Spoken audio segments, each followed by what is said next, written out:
Thank you very much. My name is Dennis Reiber, Chairman Thorpe, esteemed members of the committee, friends and fellow Arizonians. I'm here this afternoon to speak in favor of HRC 2010. The issue of Convention of States has come before the legislature for the last several years, and each time it has been met with distrust, fear, and a lack of knowledge.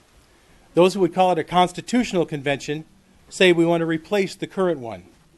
They do this because they do not understand the difference between a constitutional convention and a convention of states, and believe the two terms are interchangeable, when in fact they are totally different processes for totally different results.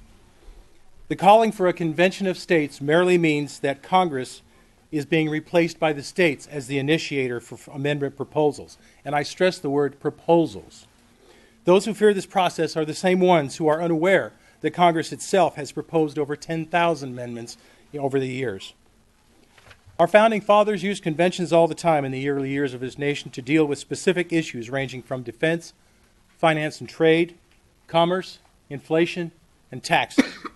I ask you, would they have used conventions if they were dangerous? I don't think so.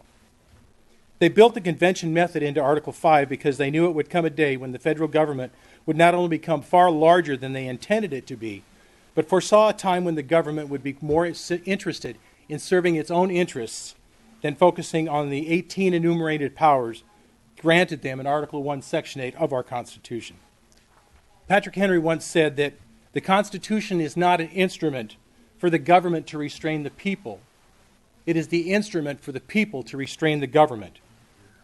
When we, the people, are proposing amendments for our Constitution through the Convention of States, it is because the federal government has failed to stay within its prescribed boundaries and has begun to assume rights and powers that it was never granted.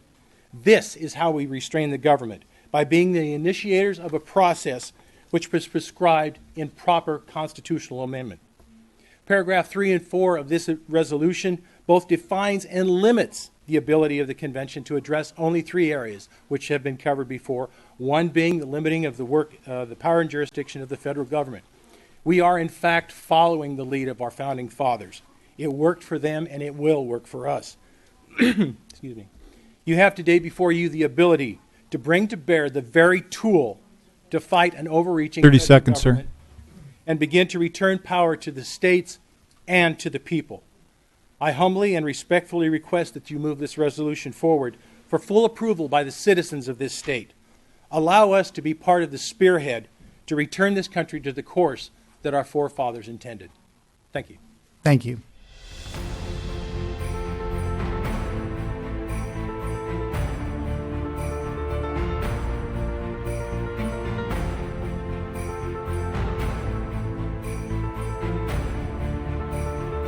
I've just met like the kindest, most welcoming people who have made me feel empowered.